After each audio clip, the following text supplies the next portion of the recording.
Ba, ba, ba, ba, ba, ba, da. Get a smile. You're live. Oh, you got that on. Little behind the scenes, producing by Hank. Best hardworking producer in the game. You know it. People say that Hank doesn't do anything. All he does is press record, press stop. He actually also takes videos on his phone. Welcome to the Part of My Take watch party. It's the Premier Rugby Sevens Championship. It's at Audi Field. It's in D.C. right now, so we've got some big games coming up. Hank is now an expert in rugby. We've taught him well. He's so good at rugby, in fact, that he's got the best stiff arm in the game. Is that right, Hank? Yeah, that's what they say. I really got a taste when we went down to Austin a month or so ago, and it was really fun. It was a really fun experience, and I'm really excited to watch. I'm excited to watch the playoff rugby. Yeah, it's going to be the intensity is going to be upper level. Yeah, different sport, Hank. We've got the headliners going up against the locals. I'm rooting for the team today. I'm rooting for my team guys. They call me Baby Featherstone. That guy's a beast, absolute monster. Looks like an avatar a little bit. Like 6'7", twisted blue steel, just body cut from pure granite. Good-looking guy, good-looking team. One thing I'll be on the lookout for, I'm not sure if the refs travel, if they have different refs in the different cities.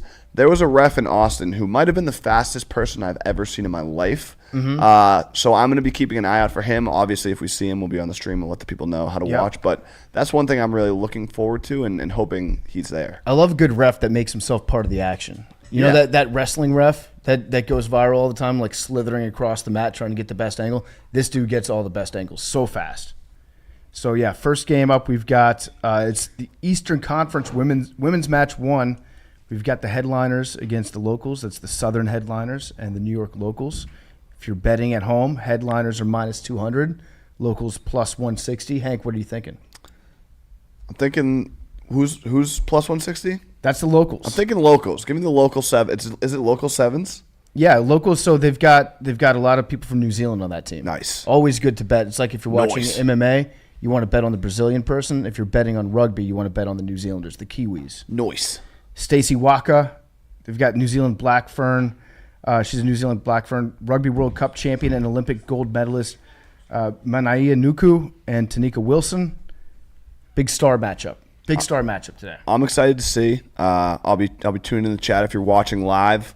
We'll get some questions going. Maybe people aren't as versed or experienced with rugby, and PFT will fill you in. No, this is Ask Hank Anything about rugby. Ask Hank Anything in the chat. Memes, can we get some chat questions going a little bit? Monitor that chat. People are just calling me the trademark head Hank nod, which is something I struggle with. People are talking, it's like you're agreeing with yourself. Yeah, I'm taking it all in, and I'm mentally I can't. I'm showing my cards. I'm like yep, but I could just nod my head. So what if you that's say a good call out. It's something I'm working on. If you're saying something really stupid while you're nodding your head, do you also, or are you like, wait, I shouldn't be not. I should be usually I'll do that. I'll just be like, you're saying something dumb, and you're like, man, I really think that Mac Jones is going to be an MVP candidate this year. I do. Do you actually? Maybe. Bailey Zappi looks pretty good. I don't know. Bailey Zappi looks pretty good, Hank. That's not why we're here. We're here for rugby. Yeah. We're here for rugby. Greatest sport on 2 feet. Fastest sport on 2 feet. Sport of the future. Rugby. Is there going to be a US WNT watch along? No, because the games are over. Oh, right. Yeah, we got eliminated. I did that on my own this morning. Watched along with myself. It was bad. Tough. It was bad. We washed out. The world's caught up to women's soccer. Someone asked what's my favorite position in rugby. My favorite position is the jumper. The guy that gets thrown up, the tosser, the tossy. You like the tossers or you like getting tossed?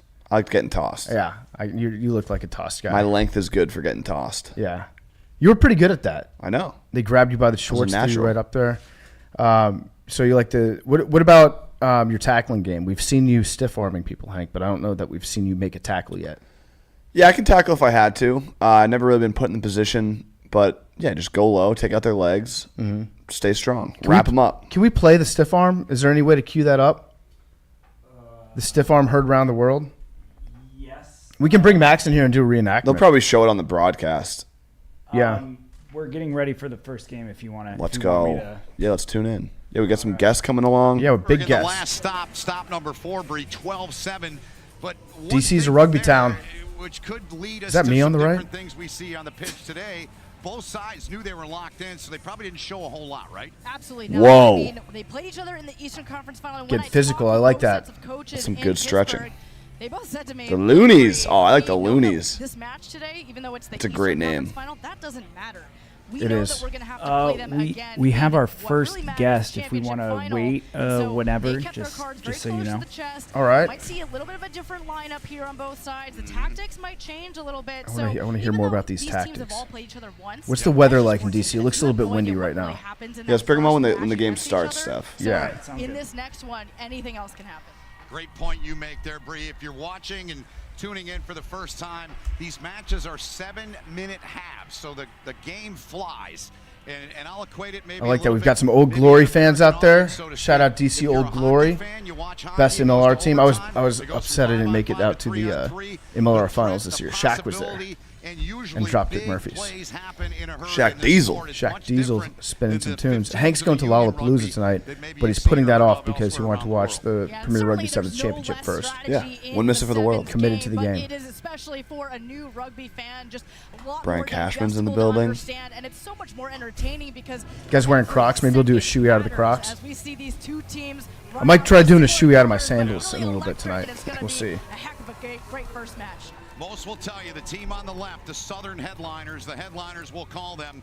They are the deepest team on paper, the best core, the best pedigree on the team. But that woman there, Stacey Waka, the Black Fern, two-time World Cup champ, at her side. They've got 3 New Zealanders on their side. We're gonna bring So on they've Kristi got right a now fair if you guys amount are cool of with that. pedigree as well, Bree, Okay.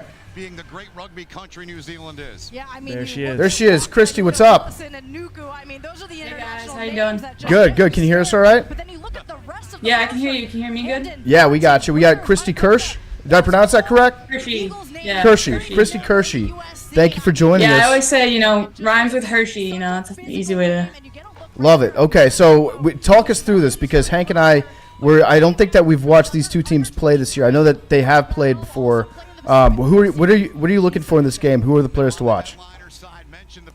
Oh, I mean, there's a ton of them, but I mean, I'm going to be rooting for my own teammates in Nia Tapper, Elena Olsen, Abby Gasidis, our old captain. So it's going to be a lot of fun to watch them, but also can't ignore the Black Ferns and Stacey Waka on the other side, and she's always just such an electric player. So I'm always watching her as well. Yeah, Kristi, have you seen Hank's stiff arm? He's got the best stiff arm in the world. I think there are a few people that would argue that it might not be him. We'll Have have you to- seen Alona Mars stiff arm? I actually have not, but I would be shocked if it was better. Hank is 1 for 1 on career stiff arms. Yeah, pretty much every team in this league tried to sign me after, but unfortunately, I got to focus on my career. It was fun though. Rugby's the best. It's pretty crazy. It would have been a pretty big career shift for you, huh? Yeah, I mean, I think I physically it wouldn't have been too much of a difference between what I do day to day, but it's just more of the grind, the travel grind, stuff like that, which would have kind of thrown me for a loop. Oh yeah, it's just too much. Got to keep that golden stiff arm under wraps. Huh? Yep. All right, a little nerves right off the bat here. Okay, what was that? That was kick that off kick. short. Yeah, well, I've been saying for years that the NFL, like if you're doing an onside kick, the way they do it in rugby actually works. You sky it, then you can run underneath it if it goes 10 meters. No, I've actually been saying that for years too. So like, I'm a huge NFL fan. I grew up a Patriots fan, so Oh, nice. I'm always watching the NFL. And I've been saying that for years too. Once I started playing rugby, I was like, why doesn't the NFL kick off like this? It's way better than the way they do an onside kick now, which I think they recover like 6% of the time. No, seriously, can you imagine doing the Chiefs doing an onside kick and Kelsey going up for that ball? Kelsey basically is a rugby player already. He loves throwing laterals. No, he does. Yeah, every time I see one of their games, I'm like, is he gonna do it? He's gonna do it. Good physical tackle there. Sevens is such a tiring game too. Did you have coaches that taught you don't put your hands on your knees to recover? I have definitely heard it before, but I will say I am my hands on my knee, and I'm always like, they're always like, oh, like it makes you look tired, and I'm like, all right, then run at me. Yeah. Like I'm like, fine. You think I look tired? Run at me. It's actually the best way to recover. Coaches are just full of shit, and they just said that it makes you look tired, but the human body takes in more oxygen when you've been down like that. Put your hand on your knees. So like every coach that told you put your hands over your head, you'll recover faster. They didn't know what they were talking about. This is a defensive clinic going on right now. All right, good tackle there, yeah. No, the locals. Early on, the locals look like they're gonna run the score up here. It is good tackling though. Oh, Yeah, make a mistake, put that pressure on. How much of playing defense in sevens is just about, avoiding the big play and just like, okay, we'll give up a bunch of meters, we'll give you all the runs that you want, but it's like bend but don't break. I think a lot of it is bend but don't break. Just kind of weather the storm a little bit. Kind of hope that you can like make them play a bunch of phases to make a mistake.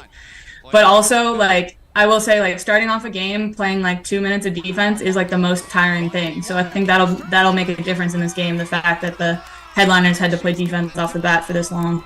Try time for Stacey Waka. What are the most important 10 yards on a rugby field? Is it the goal line 10 yards out? Is it the midfield, or is it like the defensive backfield?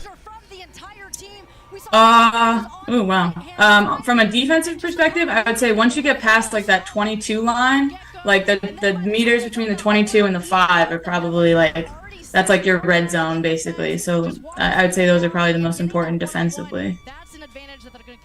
Misconversion there. That might come back to harm. Yeah. It might, but no surprise that Walker's the first one to get in. All right, yeah, that was good defense for the most part, though. It's tough to play defense for that long. For 3 minutes, it's like the most tiring thing in the world. Yeah. Like, the difference in exertion from playing defense off the bat for that versus like getting to play attack is it's so different. So, Kristi, what's the best win that you ever had in your professional career? What's the biggest victory you've had? Biggest moment that you've had personally? Oh wow, it's a pretty good question. I would say my first season we were in Biarritz. We were in France, and it was the last tournament of the season, and we actually played against New Zealand in the final, and it was we ended up winning that game, and that was the first time we'd ever won a tournament, and so that was a pretty huge moment for us. So that was a pretty big win. What was the biggest one of your career, PFT? That's easy. We beat the Austin Blacks. The Huns beat the Blacks, I think, 30-15. And here we go. Look at this response. Wow.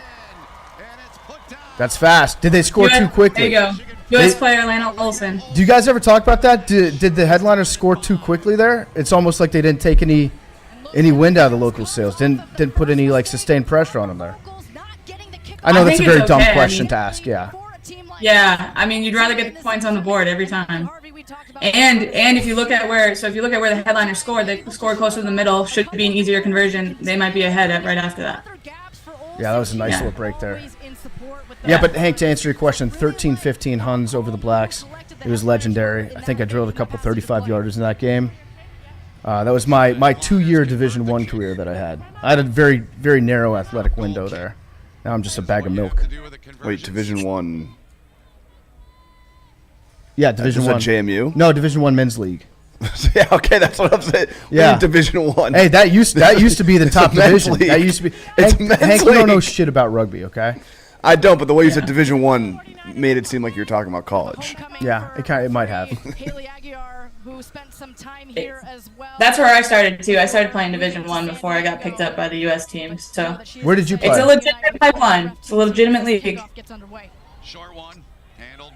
Where did you play, Kristi? So I started playing. I picked up rugby after I graduated from college. I started playing in Boston Women's League D1 team.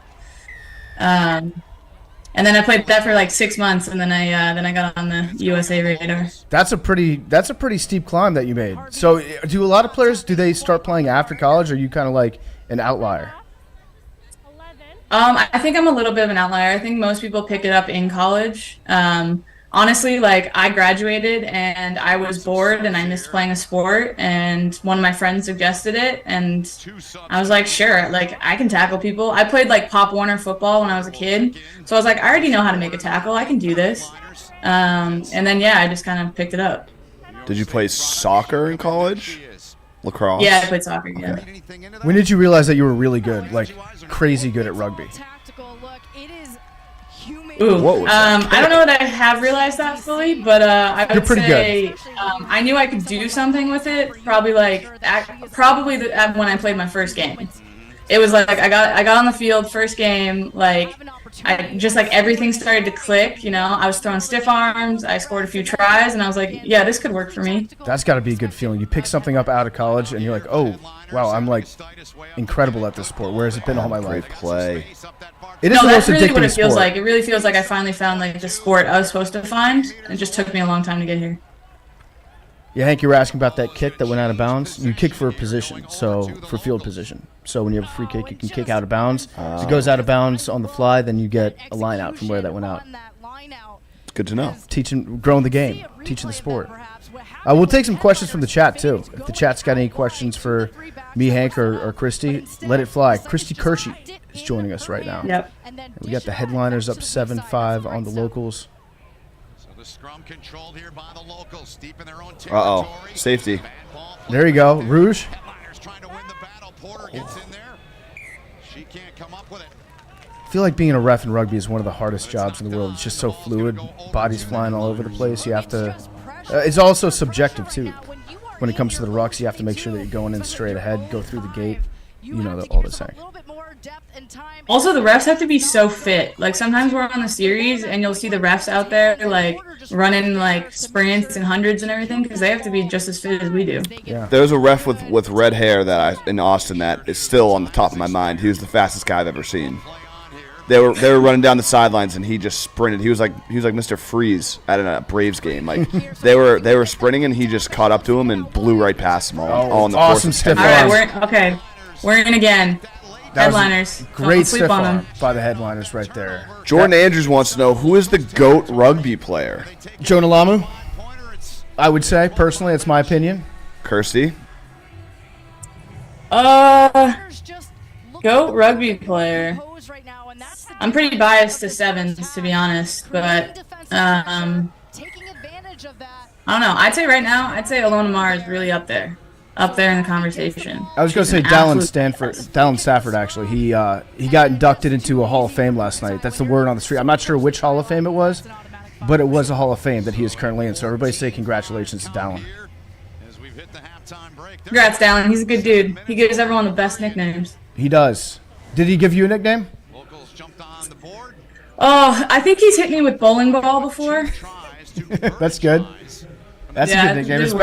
That's better than one he gave me. He called me a slippery eel one time. I'm not sure if that was a compliment. That's not that bad. I mean, that's like, you're evasive, you know? Like, that's not that. That's pretty good. Maybe evasive, but just like he just basically called me slimy. I think Ruby's my female GOAT rugby player. Yeah, Ruby is a legend. Yeah, no, she is. She's awesome. Yeah. Is rugby sevens different than regular rugby? That's a I'm just reading the questions from the chat. It is. Little known fact, it's different. Well, regular rugby is also kind of subjective too. So I think they're talking about 15s. 15s is the one that's most like, I guess you could say, most like American football, where it's 15 on 15 and it's 80-minute games. Sevens rugby, 7 on 7, 7-minute halves. So you get exhausted though because there's only 14 people on the field. How much of a role do coaches play in sevens? Like at halftime, are they going over anything, or is it pretty much just like, all right, catch your breath and let's go again? Yeah, I mean, I think that's a really hard thing as a coach because there's only so many things you can say. So like our halftime's only 2 minutes, and most of the time you're spending time trying to get air back in your lungs. So I think it's normally like you can say like maybe 1 or 2 things, 1 or 2 adjustments, but I think a lot of it comes down to the players like adapting on the fly during the game. Chris, do you play with GPS trackers like in between your shoulder blades that list how far you run, how fast you run? Yeah.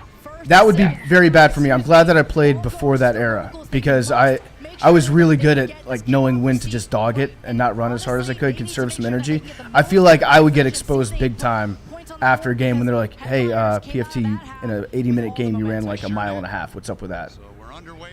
Yeah, I will say it's probably easier to hide in 15s than it is in 7s. If you're dogging it for a second on the 7s field, somebody's going to see it and you're screwed. Cutting it back. Good fend. Good support there. Whoa. Okay. Kick and play. Where's the fullback? What's the hardest part of rugby that you've still found that you have to work on because it's just not easy to pick up? I think honestly tackling. I think like I watch NFL games and it's like such a different form of tackling. But I think some people like Waka. She's like one of the most evasive people, and she's got like the meanest step, and it's so hard to line up like a good tackle. So I think that's the thing that honestly have to work on the most. It's like fitness and tackling. Who's the fastest player we're gonna see today from the women's side? Fastest player you're gonna see today. Honestly, I think it's Nia Tapper. That part seems hard. I don't know if it's easy, but when you get tackled and getting the ball back to your team, that seems like I would struggle with that. Is that easy? Yeah, you would struggle with a lot of stuff. But yeah, also that. I could definitely, I would just stiff arm everyone. It's like when you have one really strong trait. Like Bo Jackson and Tecmo. Yeah, just running everybody over. You have to like have ball security after you hit the ground, which is very different from football. Yeah. There's a lot of times. Also like such a vulnerable position because once you hit the ground, you actually can't do anything besides place it back. Like you can't move, you can't like do anything. You just have to hope somebody's coming to help you. There's a lot of times when people start playing rugby and they maybe come from a football background where they fight for a couple extra yards that they don't really need, and then they get tackled and the ball's like in front of them and their team can't get it. It's more important to like sacrifice those extra yards and put the ball back clean so you guys can get it.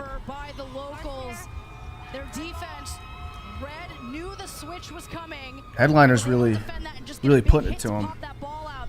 The locals need to get back to what they did in the first 2 minutes, which is just not make mistakes, just play solid rugby. Well, the missed try is really going to come back to haunt them too. The misconversion, yeah. Misconversion. I think the locals just got to keep the ball in their hand. Like they've kicked for field and everything, but I think if they can keep the ball in their hands, it make the headliners more tired.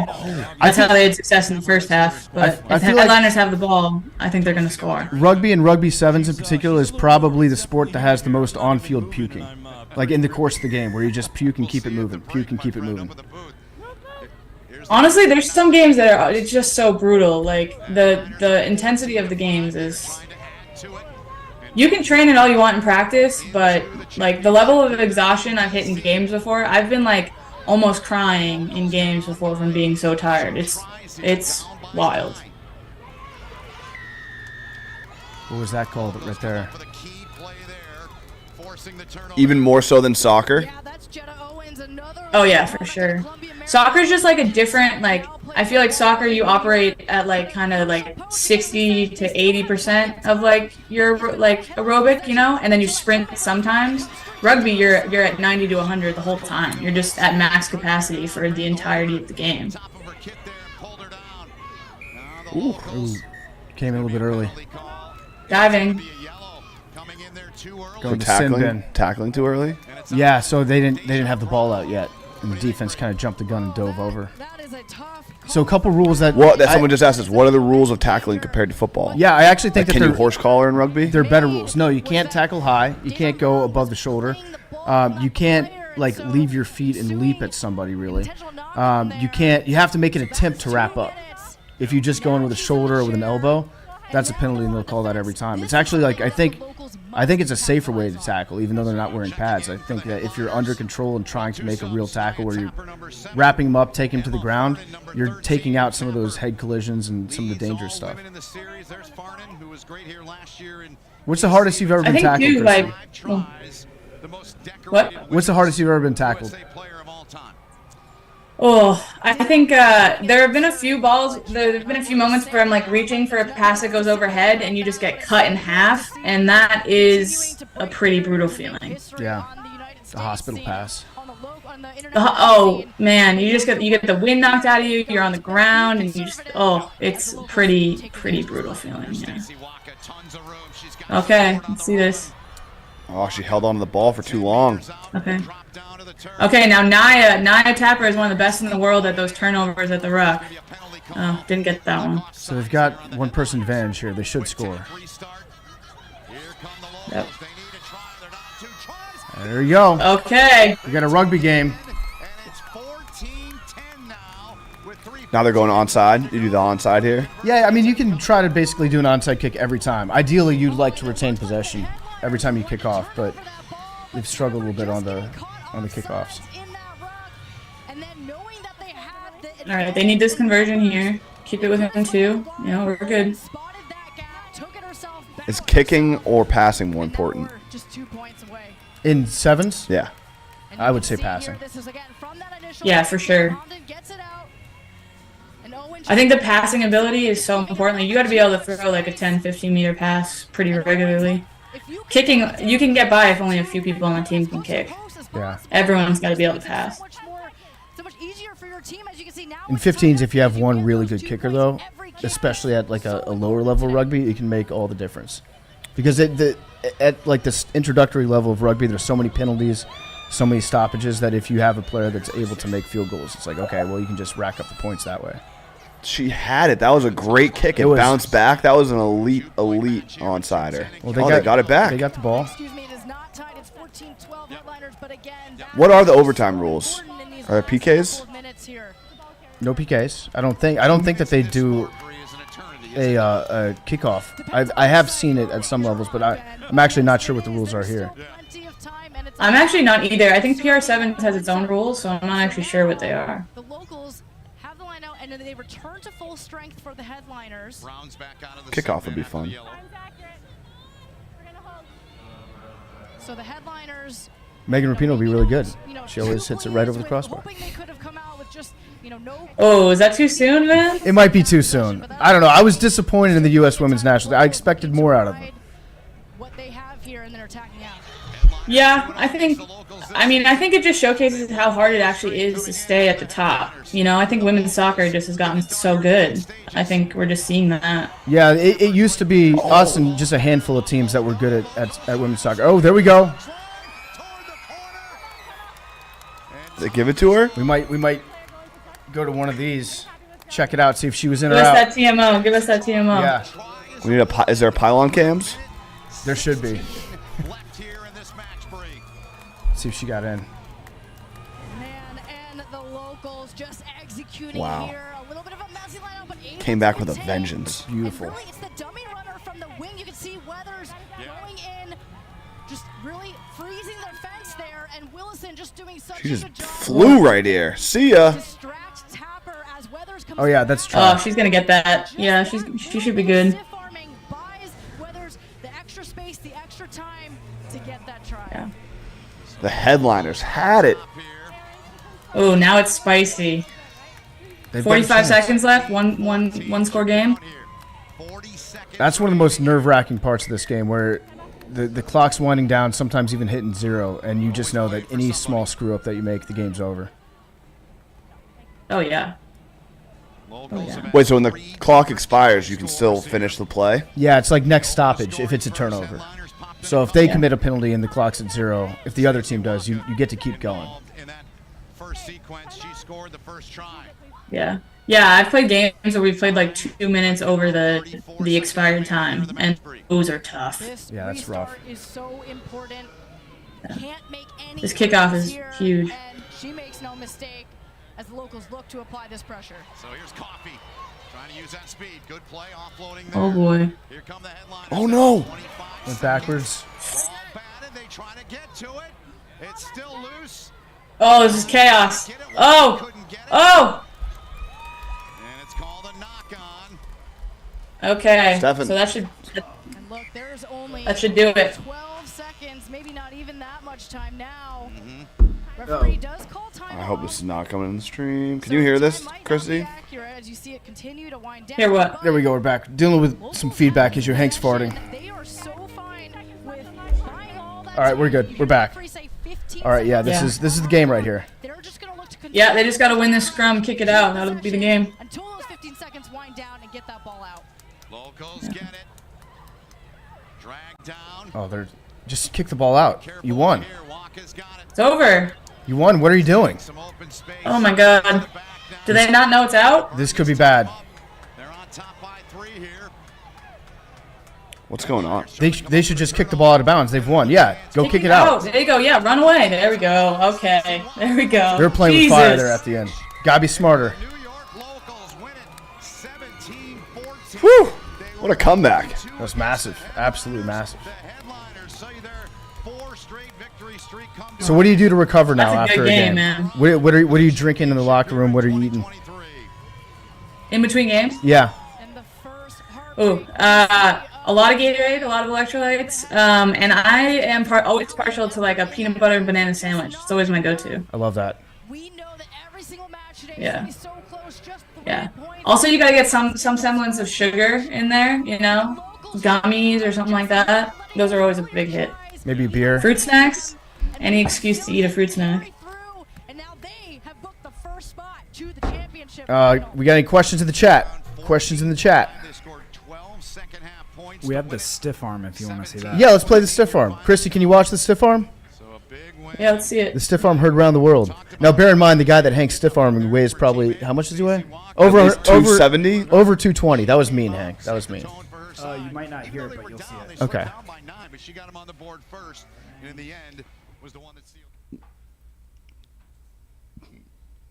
Oh, no, this is the bad angle. It'll come up here in a second. All right, here I am. There's a great pass coming in, right to Hank. Oh, yeah, good pass. Boom, stiff arm. Oh, to the ground. Wait, there's a better angle coming up, too. Yeah, here we go. Okay. Just dead. Okay. They actually had to, like, you know, divot tools in golf. They had to come and do that for that entire imprint of Max's body after. Mm-hmm. Level the playing field. What'd you think about that, Kristi?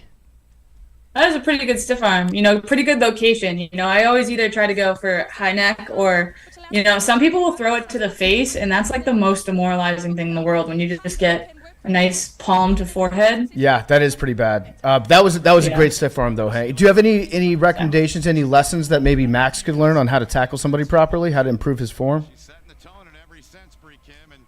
You know, I think you got to keep his feet moving. He kind of sat on you a little bit. Got to break down those feet, keep those feet moving a little bit. But you know, I'm telling you, tackling is the hardest part about rugby. So, you know, even when you're at the top, it's still the thing that you work on almost every day. Yeah, you learn more from a mistake than you do from something that you get correct. So Max is going to be a genius pretty soon. Yeah.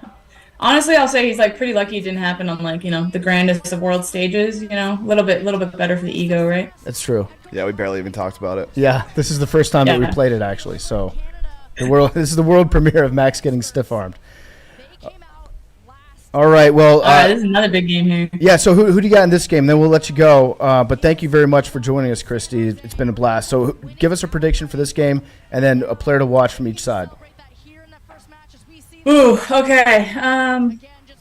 Overall prediction. So my first year I played for the experts, but I think it's really hard for me to bet against the Love Kelter and the Loonies. But I know that the last time these teams played, it came down to the last play of the game where the experts pulled it out. So I think it's going to be a really good one. But yeah, so there's a Love Kelter. She's going to be a big one to watch.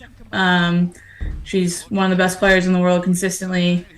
And then I think over on the experts, you know, you have quite a few people, but I think Ariana Ramsey, one of the fastest kids in the game, I think she's going to be one to watch. Spiff Cedric, too. That's a great name. They've got Spiff Cedric. I'm not sure if she's playing. Is that her real name? Spiff's a nickname. Okay. I'm just going to pretend that's her real name. Spiff. She's got to be good with a name like that. Yeah, no, she's pretty good. I don't think she's playing this weekend, though. It's hard to keep track, you know, how they're switching in and out for every tournament, but... All right. Well, thank you, Kristi. We appreciate you joining us. And so your official prediction is experts? It sounds like you're taking the experts. Oof. I think I have to back the team that I played for, yeah, so I'm going to go with experts. Hopefully they can do something cool here. All right. Experts for life. Thank you, Kristi. Yeah. Yeah. Nice to talk to you. See ya. Thank you. Whoa! Keep the ball alive as she went down to ground, but unable to keep it in her hands. Spencer Bolt trying to do everything that they've been able to do so well so far in the first few stops. And I don't know about that. but that's just the first I don't know, Jim. first minute of this match as the Loonies will get a nice Hey, you beat Tony opportunity Romo for this game. Predict what's going to happen. All right, I think they're going to get this ball, they're going to get the fumble, and then they're going to pass it left a couple. Oh, no, they're going to pass it, left a couple times. They're going to try and get it to the guy on the end, and then she's just going to go for it. The woman on the end, my bad. Breaks it back. Oh, can't get away. Oh, they got it. All right, now they're going to kick it back right. Get it to the end and then sprint. That's what I've noticed with rugby. Yep. the end and sprint. Yep, there it is. Knew it. Got to finish here, though. Got to finish. Can she get in? I don't know. Little push action. Oh, her line's got to be stronger there. Get low. There we go. You called it, Hank. Great job, Hank. Thank you. Looney's is a great name, isn't it? Sorry for the static if you can hear that. Has plenty of experience to her name and just spots the gap. Do. Oh, number 17 too. Great number. Number one's hurt. Hope she is okay. Yeah, I don't know if they can hear the static at home. AHA. Aha. Aha. Ask Hank anything in the chat. The deepest, darkest secrets that you Ooh, want to reveal. that was a deep try. Sick. Great kick. That was probably like 40 meters. How does that convert? Meters, yards? It's a little bit longer than a yard. I I want to say it's like 3.1, 3.2. It's like 50 yards. No, so like a 40 meter would be probably like 43 yards. I don't know, 43 yards, 44 yards. Sure was. Excellent kick. There's really kind of two types of kick that you're two types of All kick right. that you're really looking for. You're looking for a high We're back. Still a little staticky. the rest of your team All right, AHA, ask Hank anything. What's the chat saying, memes? going really deep in the corners, We get memes. You can hear them in the background. Electric as always. putting them under pressure. Not just a textbook example of the latter. What is Hank's favorite Boston sports memory? Wait, Hank. You don't get Hank is selectively asking the good questions. That's a question. Hank, tell me about the time you won something awesome. That's not a real question. We're not doing that one. Here's the restart. Quick tap. Here we go. Experts Let's get some Hank questions. nearing the midway point here of this half. 3.5 is the midway point. Oh, she's going for the middle. That's a Ooh, good tackle. it's tough to go up the middle. What's your latest golf round score, Hank? Good question. Well, I was out with Billy football till 4 a.m. the other night because he wanted to stay awake till his flight. So I was a good friend. Wow, what a There run! you go. What a run! Beast, get on your horse. Wow. So I was out late with Billy entertaining clients. Woke up with about 3 hours of sleep, a little bit hungover, and I shot a 106. The first part of that story was irrelevant. No, it Question was just, very what did you relevant. shoot? I was not feeling. Anyone that golfs knows, there's a big difference between playing on your A game and playing on your. When was the last time you were on your A game? I don't know if I ever have been. You've yet to progress to that level. Yeah, I like that. You haven't played your best golf yet, Hank. Was the range open? Did you get a chance to practice? No, I didn't have time. I got there right as we were starting. So Damn. in the first 4 holes, it's a fun course. Shout out Lost Marsh.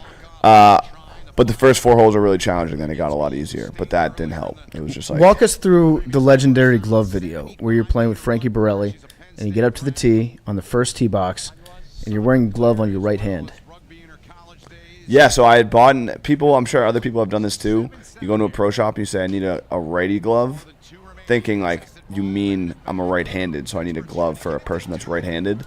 They interpret it as I need a glove for my right hand, which is what lefties use. Right. So then they give it to So when me. they gave you the glove and you put it on, you're like, oh, wait, this is the wrong hand, and you took it back. Well, no, I was like, I didn't realize it. Just put it in my golf bag. Was like, whatever. And then the day at Frankie's, I had went into my bag, hadn't slept, put it on, wasn't thinking, and he was like, Why hey. didn't you sleep? Because we were recording the podcast so late. How late did you stay up recording the podcast? Because I remember that night. I think It we were was done probably by, like 1 or midnight. 2 by the time we got back to Long Island, 3 or 4, 5. And then we had to be up at 7. Okay. How much money to see Hank shave his face? Good question. A lot. $100. Add a couple little zeros to that. So $1,000.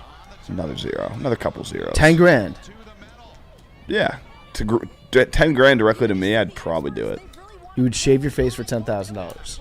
Yeah.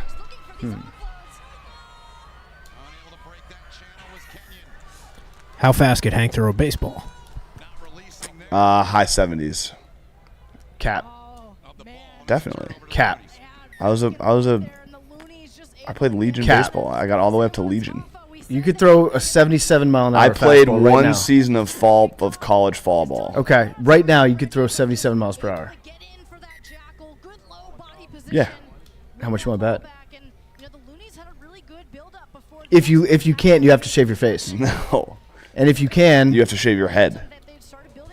no. See, that's the thing. That I'm always down. This is the same thing that happened with the cap bets. Is like I'm down to risk something I don't want to do, but it's got to be equal on the other side.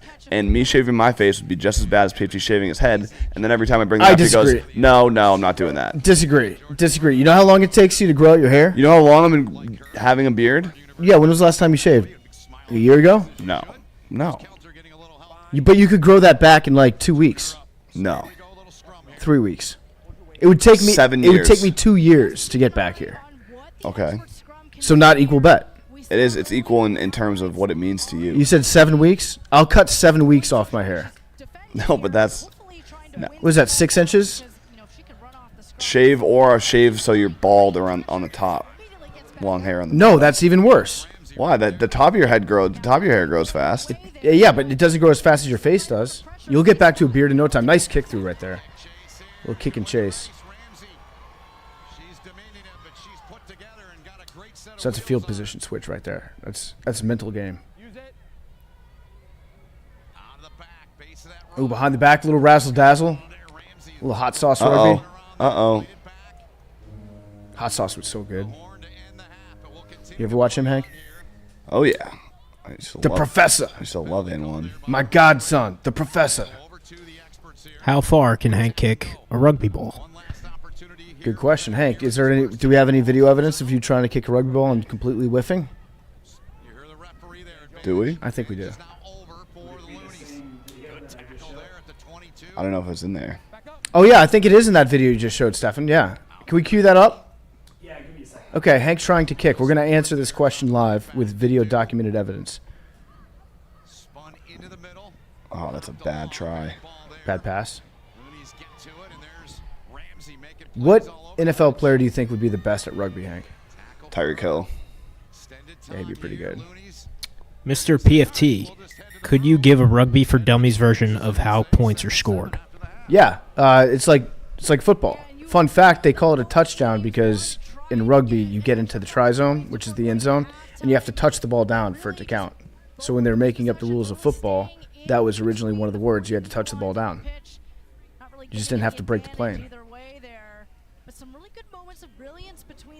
So yeah, you pass it backwards or horizontally, laterally, and then you make it in the try zone, touch the ball down, 5 points, and then 2 points for the conversion. But you have to kick the conversion from the same spot on the field that you score the try. So if you score it right up the middle, that's basically 7 points. If you score it out to the wing, that's like 5 points, and then maybe one out of every, I don't know, like 5 or 6 kicks, you'll make it. All right, this person said Tyreek Hill would be a bad rugby player. What do you think? He would literally just get the ball in the end and just sprint down the field. No one could touch him. Can he tackle, though? Well, I've seen him hit like a 70-year-old man. I've never seen him make a tackle. This person said Saquon would be good. Josh Allen or Justin Fields would be really good. Justin Fields would be an awesome rugby player, yeah. All right, top 10 NFL players who'd be good at rugby. Number 1 is Tim Tebow, because Tim Tebow can do anything. And he doesn't have to even try to throw the ball forward, so that's good for Tim. Gronk would have been good. Derrick Henry. Yeah. Mac Jones. Yep. Great tackler. Mm-hmm. We've all seen that. Yeah. Just laid the wood on Chandler Jones. I feel like, is this me every time I scoot in, I hit this thing? Is that me, Stefan? Derrick Henry would be a good rugby player, yeah. On defense, the Boses. Just give me a team of Boses. Boses and Watts. Aaron Donald. Yeah, not at sevens. You know, I mean, he might be pretty good at sevens, but in 15s he would be like unstoppable. Why not sevens? Because it's more like super fast guys that move around. If you're a very fast big guy, you're still not as fast as some of these guys. I was in Hong Kong with Donnie at the Hong Kong Sevens tournament, and that's where Carlin Isles made me cry because he was so fast. A lot of people are saying Darius Slay. Darius Slay? Actually, it's the same person. He said it twice. Darius Slay as an inside center would go crazy. I thought Marshawn Lynch would be pretty good. What's the franchise position? Like if you're drafting a PR7 team, what position are you drafting for first? So in sevens, the positions are like more fluid. because you have to be able to move all over the field. There's not like one defined. Sometimes they'll have somebody who's like going to be your primary scrum half, whose job it is to get the ball out of the back of the tackle, and a primary fly half, whose job it is to like receive that first pass. So in 15s, the fly half is like the quarterback. If you have a great fly half, you probably have a great team. But in 7s, it's like everybody has to be able to do all that stuff.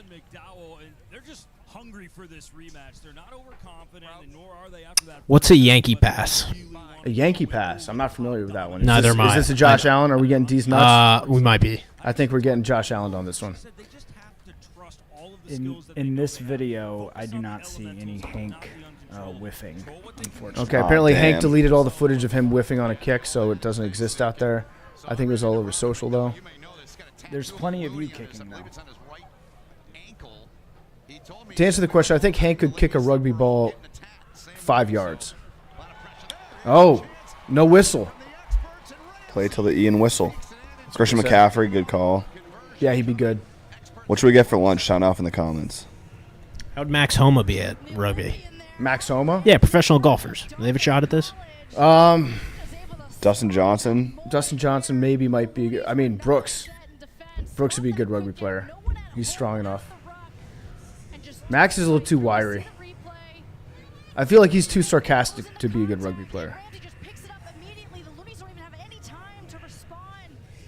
Shout out Danny Barrett, recurring guest, a part of my take, just retired from rugby. Absolute legend. I love going back and watching Danny Barrett just stiff arm guys from New Zealand roll into the end zone. He was like a fullback playing rugby. It was awesome to watch. It's a nice kick. JP Graziano, do they deliver here? Is this your lunch, Hank? Is this your first meal? No, I had breakfast, obviously. Breakfast? Breakfast. Barstool breakfast. Have you watched Tanks cook? Which one? The French toast? No. I need to watch that one. We should do a live watch party for whenever a new Tanks cook just dropped. Do rugby players ever have a Deshaun Jackson moment when they are about to score? I've never seen that in rugby. I think I haven't even seen that in football besides Deshaun Jackson. He's like the only guy. He would see it. He would see the end zone and develop rabies. Just kind of forget what to do. On that legendary punt return that he had against the Giants, he almost did it then too. The clock was expired. He just started running horizontally across the 1 yard line. He's allergic to goal lines. And then on the experts, having someone like Bolt who can maintain, put that pressure on at the ruck and at the scrums is so important. Hank, if you put on your headphones, can you hear? I have seen some rookies that in their first couple games playing, they get into the try zone and they forget to touch the ball down. That happens sometimes when you're first starting.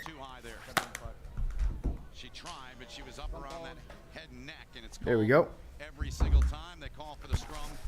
Hank, what do you think about this tradition in rugby? When you score your first try, you have to do a Zulu run.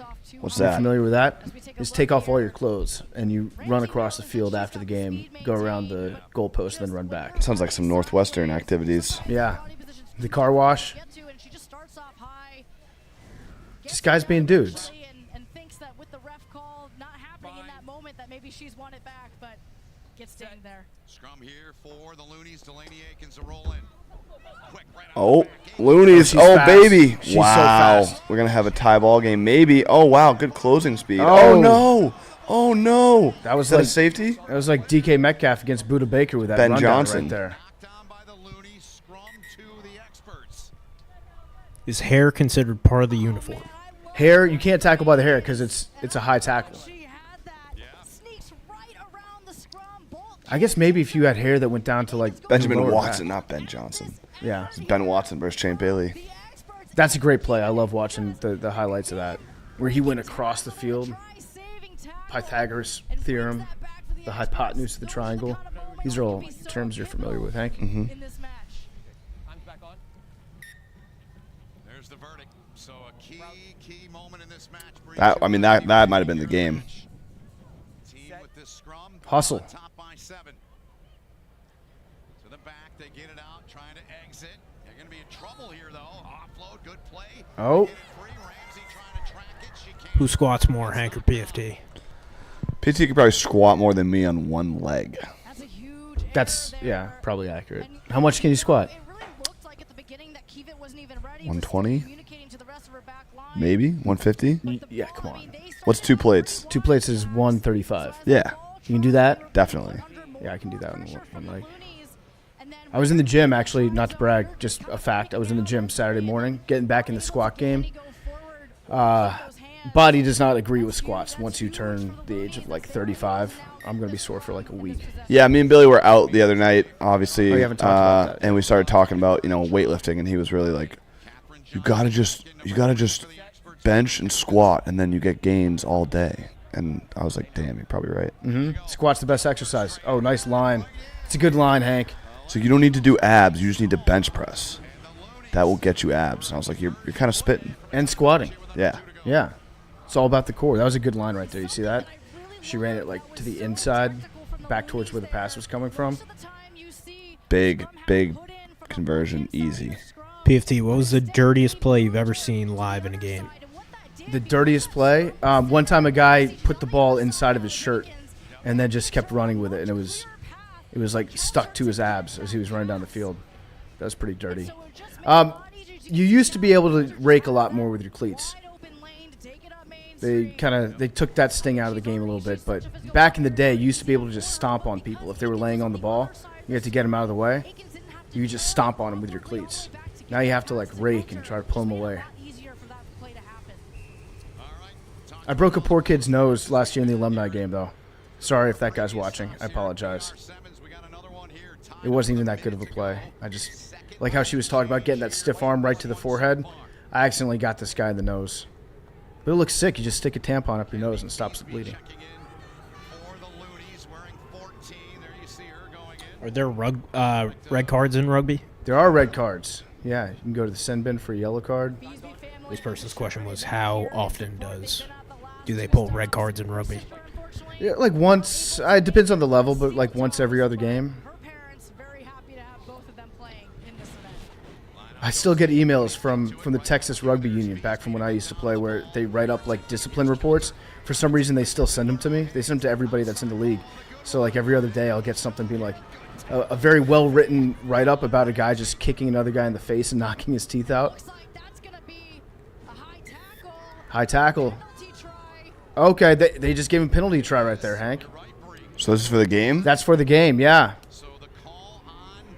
So you can't stop. That might be the guy. You can't stop a try. I think that is the guy, the super fast ref. You can't stop a try by committing a violation or an infraction. Otherwise, they just give him the points. Is the penalty try the same place as like a point after try? The penalty try is they award you, I believe, a full 7 points. But is it from the same location? They act like you dotted it down right between the posts. So they move it over. So that was a high tackle. They got it around the neck. Would you be able to ref a rugby game? Absolutely not. I could not ref a rugby game. There are too many rules. All right, let's see this ref turn on the Jets. 21-14, Looney's on top. Experts trying to get this thing level. Experts versus Loonies. What is this? Me, Brandon Fran against Kirk Minahan again? That's it. The walk-off try. Yeah, that was huge. Locals versus the Loonies. Loonies and locals. Union versus non-union. What do you mean? Locals, like Local 7 Union. Oh, gotcha. Yeah, that's good. I like that. You a big union guy? Yeah. Memes has a funny question that he's afraid to ask. Go for it. No, this person just said, I can't say it. Say it, Memes. Ref has a donk. Ref is thick. I mean, that's where his speed comes from. Legs feed the wolf. You guys think Max could fight through a stiff arm from any of the people playing right now? No, absolutely not. Although Hank was saying that he could beat up Amanda Serrano last night. PFT and Hank, what's a rugby hot take? Rugby hot take is that one player should have a knife. Yeah, they should actually put the slowest player on the end. That'd be fun. There's a sevens tournament where you have to be above 300 pounds to play in it. That's incredible. It's awesome. They weigh guys in before the game. They have a scale on the sidelines. And some guys step on the scale with like weights in their pocket to make. I mean, they themselves must be heavier. exhausted after like 2 minutes. Yeah, it's very fun to watch. Very, very fun to watch. I also one time saw a 70 and over rugby game. That was actually painful to watch because you're like, these guys are going to die. Let's get Max in here. Max. All right, Max is coming in. Max is coming in. Send your Max questions. Send Max questions for Max. We just did the world premiere of Hank stiff-arming you. The world? What is? It was the first time world that we played premiere it. mean? First time that we've ever played it. On the part of my Take Airwaves? Yep. Okay. And we had actually a U.S. rugby player commentate it, and she said that you gotta move your feet. Yeah, I mean, I was rusty. Played football back in high school. Haven't tackled someone in, I don't know, 10 years. It's weird to say 10 years. Oh, I like that shirt. Hot girl scrummer. I like. How many rugby puns do you think are out there? There's a lot of hooker jokes because that's a position. Yeah, okay. I guess for me not knowing any rugby terms, I guess I wouldn't know the puns either. Oh my God, I'm gonna scrum. Oh my God. How many do you think that you could rattle off right now? I mean, those are the two easy ones right there. Now I'm just thinking of hot girl scrummer. For this first game, Brett Thompson is ready whenever we want to bring him in. Yeah, Brett Thompson. We got Madison Hughes right there about to take the field. Recurring guest, a part of my take as well. Former U.S. Eagle. This one's for Max. How did the earth taste when Hank put you through the earth's crust? That didn't happen. I fell to the ground. Maybe tasted a little bit of grass. Everyone tasted grass before. What position did you play in football? I played defensive line. Okay. So it was a defensive position. I did tackle people. Yeah, that was kind of your only job. Yeah. No, that's not. Plugging up holes is a big job. Max, why did they stop calling you Batgirl?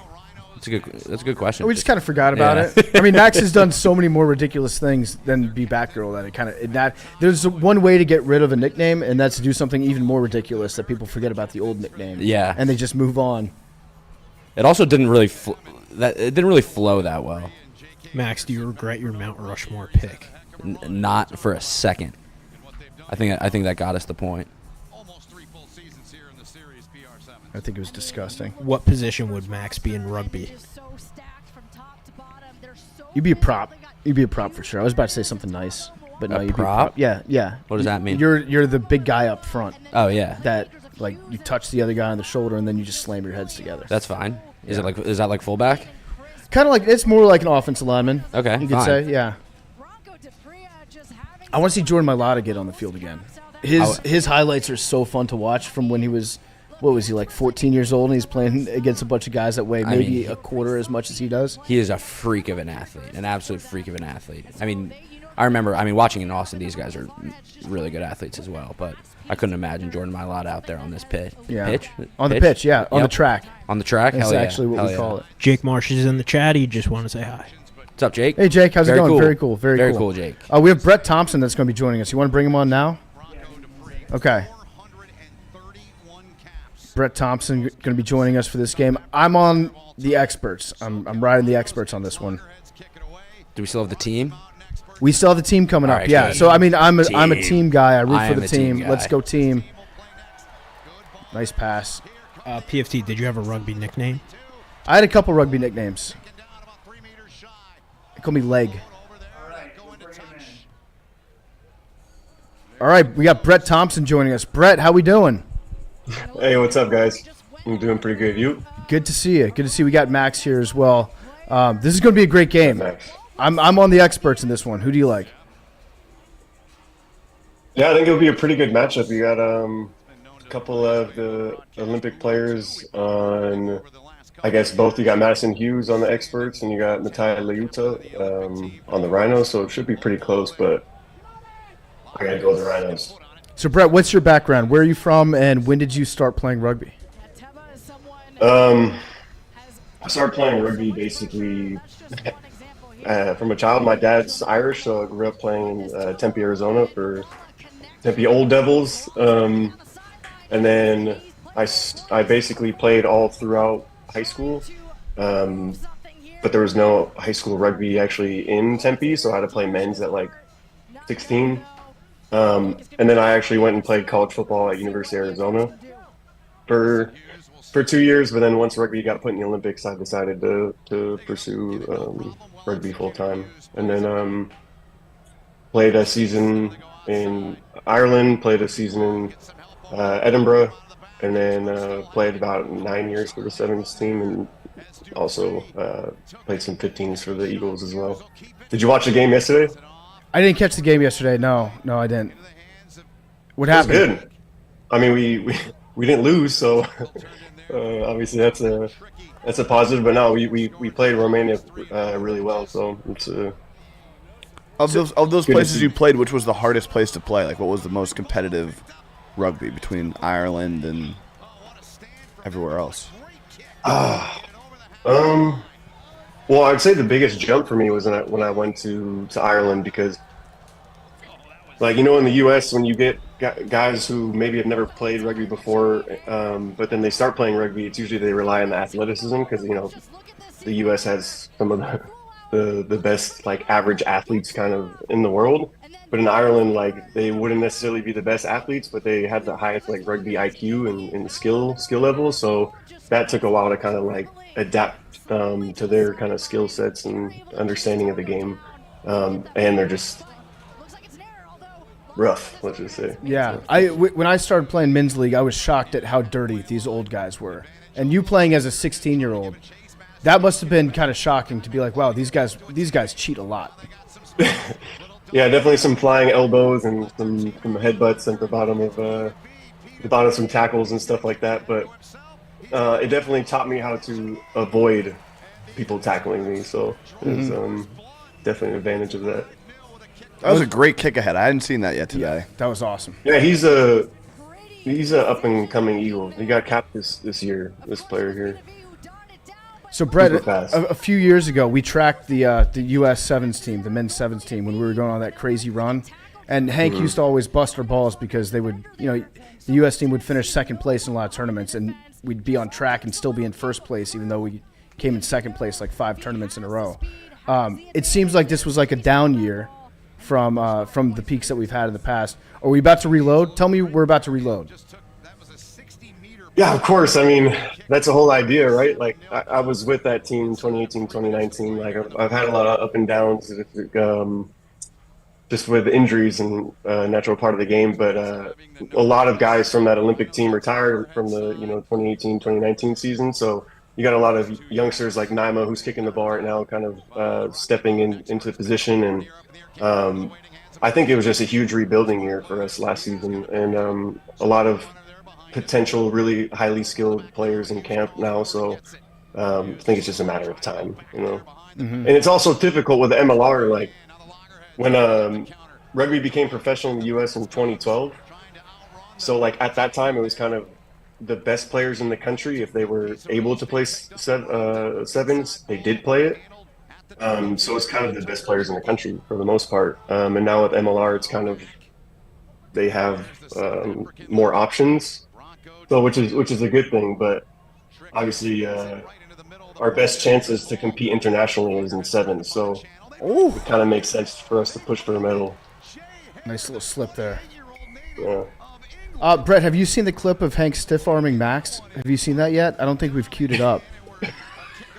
Was that the clip you showed? Yeah, we showed it earlier. Yeah, we showed Kristi. Yeah, I watched it. Yeah, what'd you think? Good competition. Intimidating. Hey, I appreciate it. Happy I'm not in the league. Gave some great feedback. Maybe you need to be more conscious about the space in front of you. Don't go too aggressive up if you can't, chop your feet and control your body movement. But are you a little bit intimidated by Hank by how strong he is? Me? Yeah. Do you think Hank could stiff arm you? No chance. I played defensive end, and should we watch it again? That was something I was always pretty good at. Like, looking for stiff arms in football, defensive end especially, you're always chopping them down. I mean, Max is probably like 60 pounds heavier than you. Yeah, how much do you weigh? How much do I weigh now? Now I weigh about like 205. Yeah, But Max when I is- was playing, about 225. Max is way bigger than you. I think he could stiff arm you. Hank's No a dog. chance. Here we go. We're going to play it again. Or, I mean, for the first time. We're going to debut it. Oh, yeah, he needs to move his Good little feet. stutter step. Yep. Yeah. He does just like plant his feet in the ground. Oh. Oh. And look at that face. Look at the wince on the way down. Yeah. That's a tough look. But I mean, you close out that gap for Max, and I mean, he's basically just running away from you, you know. Mm-hmm. Hank's No, a it's tough great guy, stiff man. arm. Great footwork. Is this like a different language, this team name? No, it's the Rhinos and the Loggerheads combined. So the X means combined. Ah. It's like when the Steelers and the Eagles became the Steagles for that one season. So you went to Arizona. You played at Arizona. What are your thoughts on conference realignment? Man, I don't like it. To be honest, like I get the reason why they're doing it, but yeah, being a part of the pack and then growing up around that.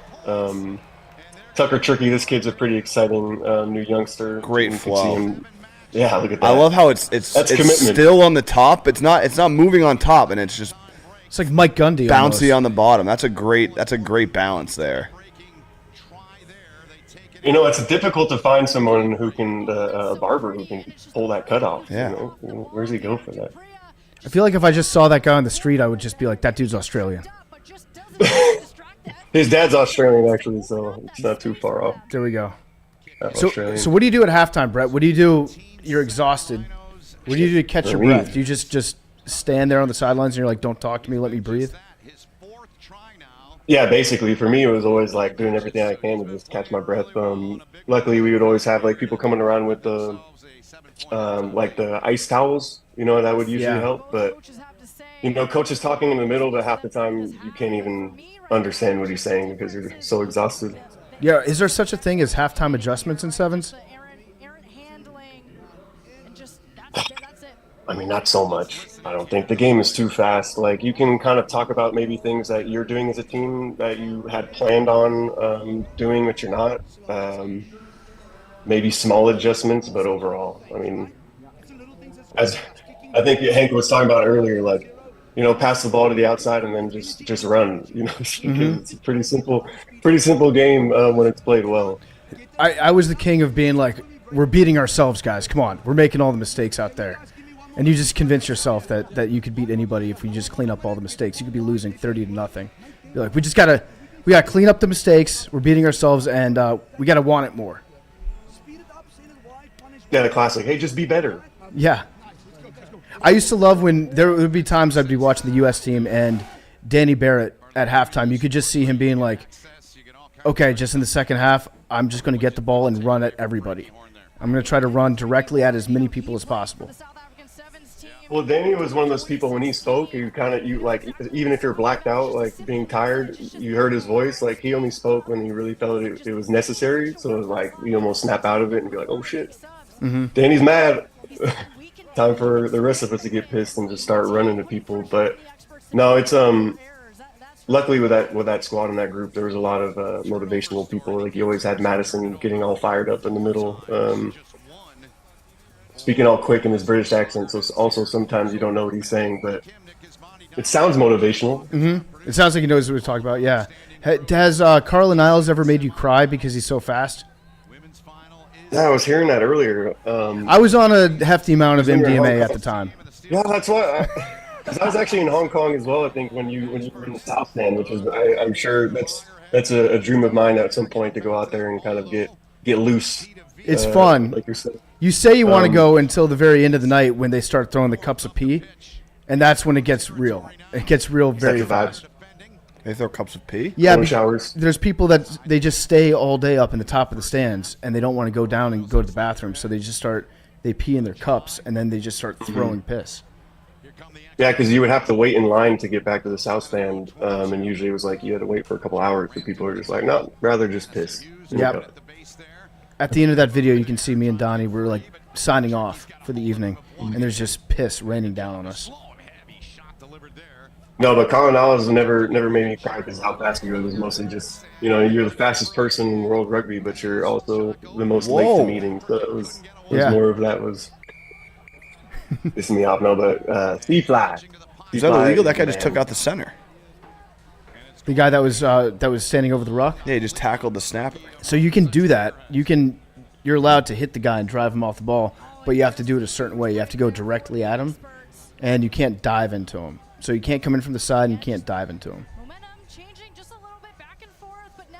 Yeah, it's basically like no one has the right to possession. It's always like a fight over possession. So that guy who's like you call the center is basically just supposed to be protecting the ball from the other team.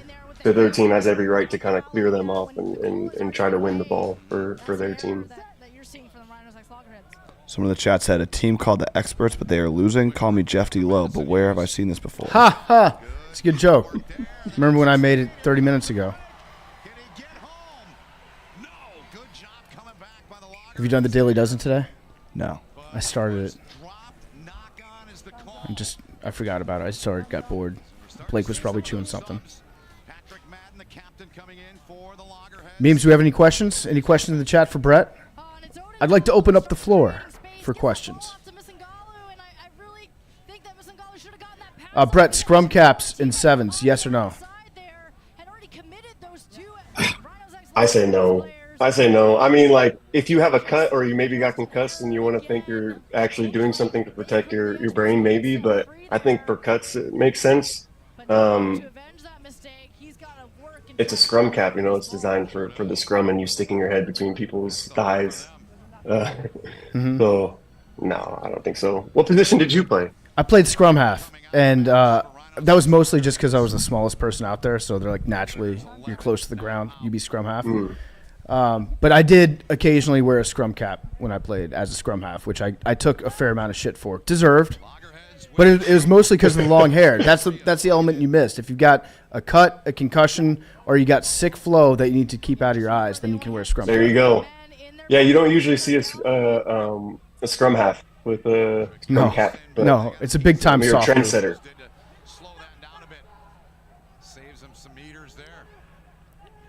Memes, we got any questions in the chat? I want to see the Experts tied up here. I want to see a tie match at the end. Yeah. This one says, Brett, which club did you play for in Ireland? I played for Blackrock College. So at that time, they were D1A in the top division. And I played with PFT. You might know him, AJ McGinty. Okay. So AJ McGinty went to the actual school, and then it's known for being kind of like Brian O'Driscoll went there. It's sort of like the powerhouse of Irish rugby. And actually, it was AJ McGinty. I remember he was incredible at that time, and I think he was like third in line at Leinster because he had like Johnny Sexton in front of him and then some other player. And he asked me, he's like, "Hey Brett, do you think if I move to America, I could play for the U.S. team or whatever?" I'm like, bro, if you move to America, you'd be the best player in the country, basically. And it's so funny because he moved to America to eventually get picked up to play professionally in Europe. But that just shows how dense the player pool is in Ireland. So you move over here, pad stats, and then everyone's like, look how good this guy is. We should sign him back overseas. Exactly. That's smart. That's very smart. Yeah. What's the and craziest? With MLR now, it makes sense. So. What's the craziest crowd you've ever played in front of?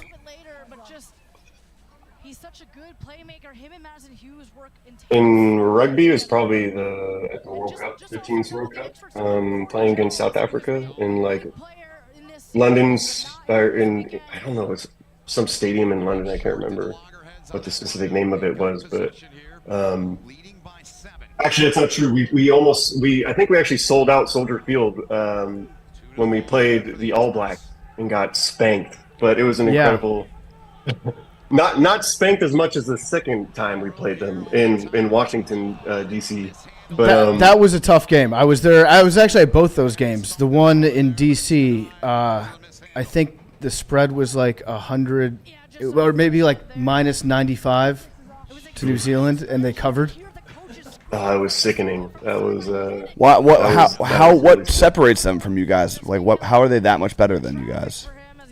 It's many things. You know, in New Zealand, the All Blacks are everything. You know, it's their number one sport, so you get their best athletes playing the game, which is important. But they're also playing the game from birth. And like 15s, especially sevens, is a lot more athletic based. So you can kind of like get guys who transition later in their career and can be amazing international sevens players. You can still do it in 15s in certain positions, but overall, it's like such an IQ game. Like in the moment, you need to be able to make like, you know, the right decisions, and it's such a tactical game that you can't really fake it, the long-term development.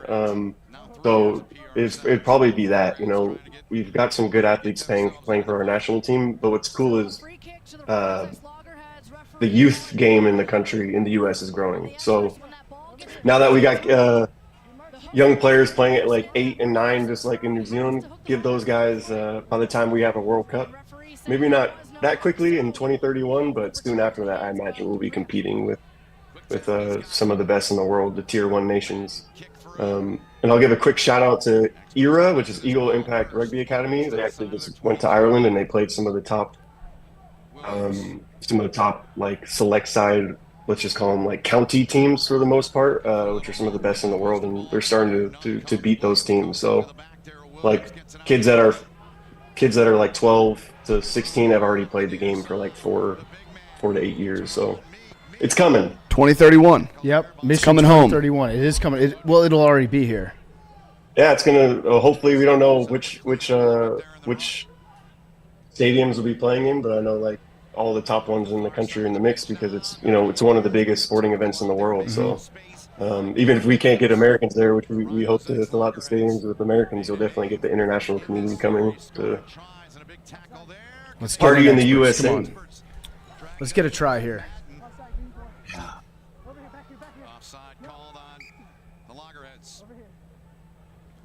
Are they offsides on defense? On defense, you have to be, when there's a tackle, everybody has to get behind the ball or behind the ruck. So it's like the line of scrimmage in football. Yeah, PFT, when are you going to go to a Six Nations match? You going to a World Cup match in France this year? Or? I would love to. I think it's right in the heart of football season, so it's going to be tough for me to get out of the country for more than a couple days. I would love to go to France though for one of those games. So who's in our group? You don't know? I don't know. Group of death? We didn't qualify. Oh no! I do know that. You guys, you tied. It was you tied Chile, right? So, oh my gosh, it was tough times. Like that's why I said it was cool. We beat Romania, but that's cool. Hopefully, they get this extra point after, and then we get to see sudden death. But we were supposed to qualify through Americas, but Argentina already qualified, so we had to go through Uruguay first, and then we lost. He got it. That was clutch. Of course, Madison Hughes, he's clutch. He's always hitting those kicks. Yeah, so we lost to Uruguay in 2 games, and then we lost to Chile in 2 games, and then we went to Dubai and we lost to Portugal, which was our last chance to be able to qualify. So didn't work out this time, but there's been a lot of changes made, and there's a lot of positive signs in this new group. So there's always next time. Yeah, 4 years. It's tough. It's tough to not qualify. It's the first time we didn't qualify, and Canada also didn't qualify. I mean, it's good for South American rugby, and it's, I guess, good for the global game, but not at our cost. Yeah. You know? All right, so it's still going. They still have a chance. The Rhinos and the Loggerheads have a chance. Is this sudden death, or do they stop the clock and reset? This is like extra time, like injury time, basically. But yeah, so the Rhinos have the ball until there's a turnover or they commit an infraction.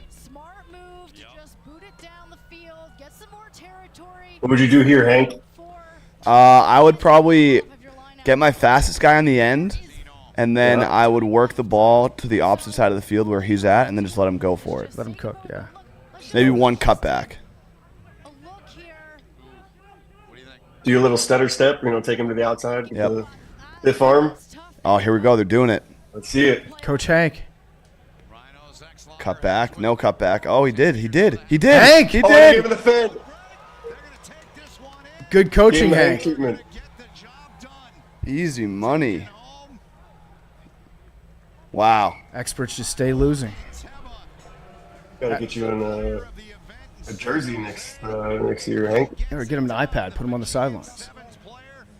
I mean, I saw that. I knew you get that one cutback, they're not gonna be able to stop you. And lo and behold, wow. All right. So No, but also the PR7s, man. Shout out to Owen and the whole team for getting this going. Like when I came out of college, there was no professional rugby, or even let's just say high school, no professional rugby. College, no professional rugby, and then the MLR started 5 years ago, and I think this is the 3rd or 4th season of the PR7s. But it's just giving legitimacy to the youth of the country to kind of like, yeah, it's not an NFL, it's not basketball, but it's still an opportunity to play a game and get paid for it. So there's definitely you need people like Owen to kind of get this stuff going, and then gives young athletes more of a reason to kind of push themselves to try to be professional rugby players. what would you say is the best rugby town in America?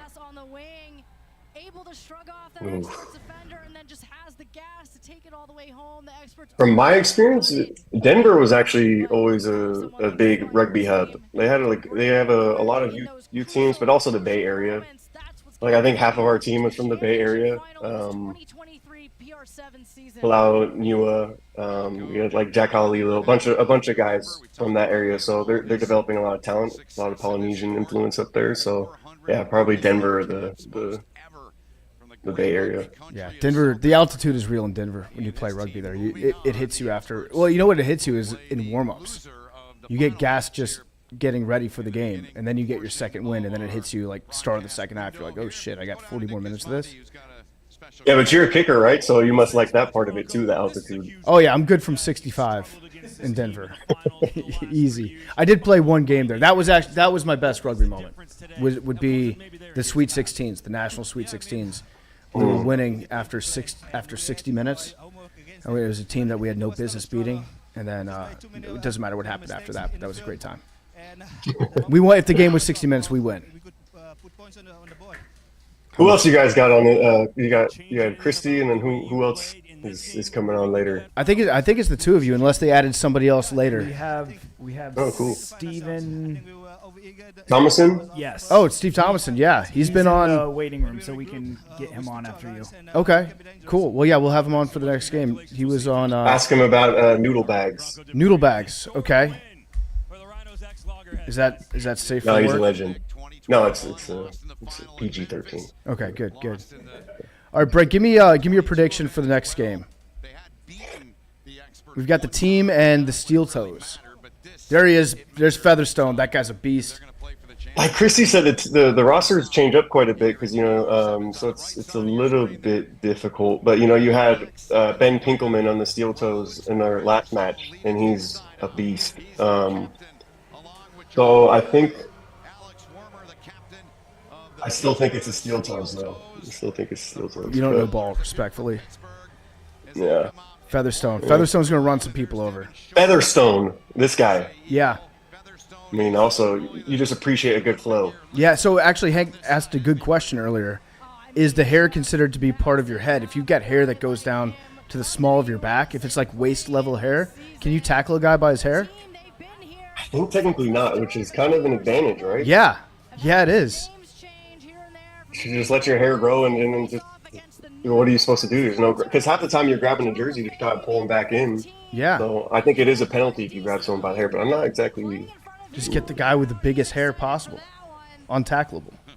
It's funny. There's so many rules. Usually I just play and then only get penalized and then you learn from that way. But never was tempted to grab someone by the hair because I'm sure that's an easy way to get punched as well. Oh, yeah. All right, Brett. Well, thank you very much for joining us. We appreciate it, man. So you're going with the Steel Toes. I'm a team guy. Hank, who are you going with? Texas. Texas team. Forever. So the team is plus 160. Hank is living that plus sign life. All right, Brett. Appreciate you, buddy. Thank you for joining us. We'll see you around. Appreciate what you guys are doing, too. Have a good one. See ya. Grow the game. Sport of the future. What do you think rugby has to do, Hank, to take over lacrosse as being the sport of the future? They need to have like a high-level football prospect join at an early age Okay. and just be the face of the franchise, face of the league. Like a Face of the 5-star sport. recruit. Like if Eli Manning decided. Yeah, like okay, I'm Arch gonna be Manning. Yeah. That's what I meant. Yeah, Arch Manning. Here, like Deion Sanders' son. Deion starts coaching rugby. Yeah. That would do it. Yeah.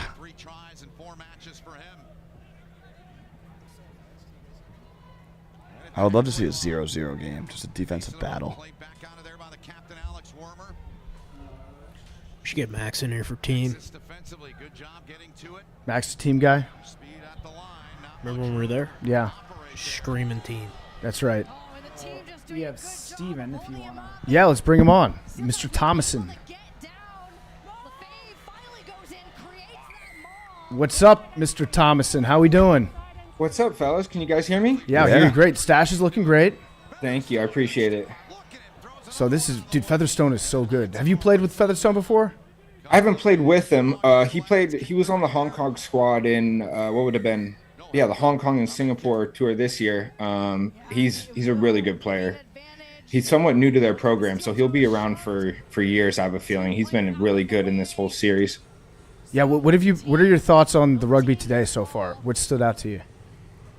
Ooh, I mean, there's been some pretty dynamic stuff. Like I think, like year to year, this has gotten like the quality has gotten better and better as they bring in these international guys. Like, I mean, you in the last game you guys just watched, like Bronco Dupree's, like that guy's played like 65 tournaments for South Africa. So, and then they got coaches like Frankie Horn and Serevi, like two legends of the game. So, I mean, I think what's impressed me the most today has been like the physicality's been massive, which love to see that. And it looks like the pitch is pretty nice, so it's been fast as well. What have you guys thought of it so far? Yeah, DC not really notorious for having a good field. Oh, that's very funny, Hank. play You on. idiot. They're playing on Audi Field. They're not playing in Landover. I know, I'm just They're not saying at the FedEx state in Field, general, the whole moron. region. This isn't the Joe Burrow Field. It's not the RG3 field. This is a good field. Yeah, exactly. And we have a new owner who's going to fix everything, including the grass. So, Who would have thought that Audi Field has a better field than one of the biggest teams in America? well, if you know anything about Dan Snyder, it's pretty easy to guess that. But no, I think Josh Harris is like a part-time landscaper too, so he's going to fix that field right up. There's a team. That's Oh, the play reverse. there. That was a nice play. That's a try. He scored that? Yeah, if you touch it down on the base of the pylon, that's a try, right? Give it to him. Are there set plays you guys have down by the goal line, or is it kind of like improv? You just kind of go with what you feel. Like, So, is there, like, is if there it's like a you have scrum or 5 line plays out? you could potentially run?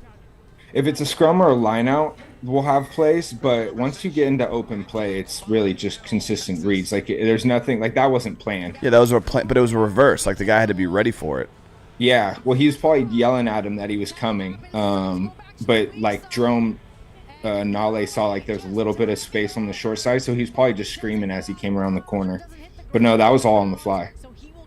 That was a great play. So, Steven, can you walk us through your history with the game? I know you're a U.S. Eagle. You've actually been on Barstool Radio before. Didn't you come to the office? Yeah. I think you were on Big If True, the trivia show.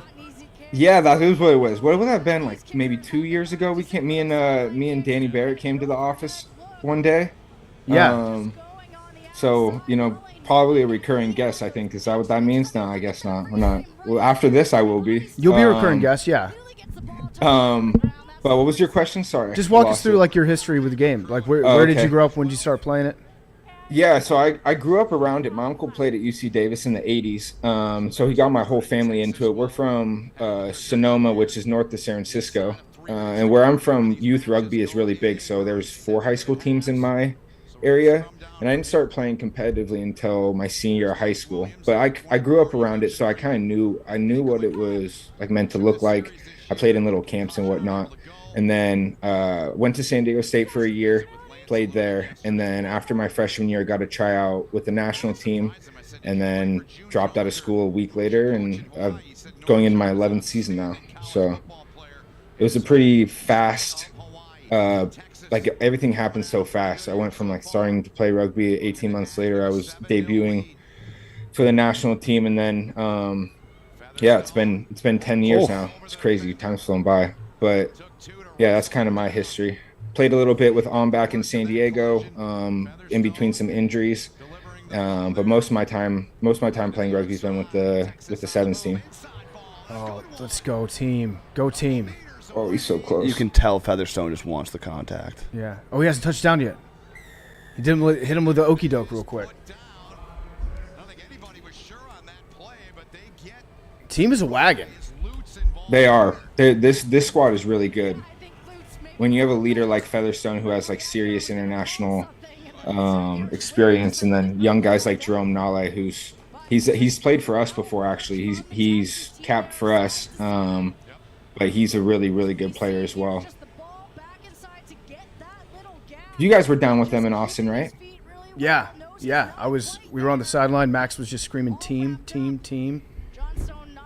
It was a great tournament. That's where Hank's highlight film came from. Have you seen it? Yeah, with a 10-second highlight film. That's all you need, though, bro. When was the last time you watched it? How did you see it? We haven't put it out there yet. Well, around that day, it was all over. It was all over Twitter. Yeah, it was all over Twitter. It was on. That kind of ruins the surprise. We were about to do the debut of it. Uh-oh. We're about to broadcast it for the first time ever. Uh-oh, it's been debuted. Oh, shoot. Well, we already have it planned. Just in case, there's probably some people in the chat that haven't seen it, so we can pull it up, though. Can we pull it up? Didn't you post it, Hank? I'm not sure. I was just living in the moment. There's a lot of fake Hank Burner accounts. It might have been one of them. The debut after the debut. The speed, the stutter, and just boom. And that's crater. Max. That's a good fend. That's a good fend. You caught him right in the middle of the chest. Oh, that's tough. That's tough look for Max. And then look at Hank, classy as always, coming over, shaking hands. Was that a one and done? Was that first try? Yeah, first and only. I retired after, though. I did have pretty much every team in this league contact me afterwards, trying to get me out there for a tryout, but I went out on top. I would have done the same. A good pass. Ooh, good ball. Got to score here. Oh, yeah.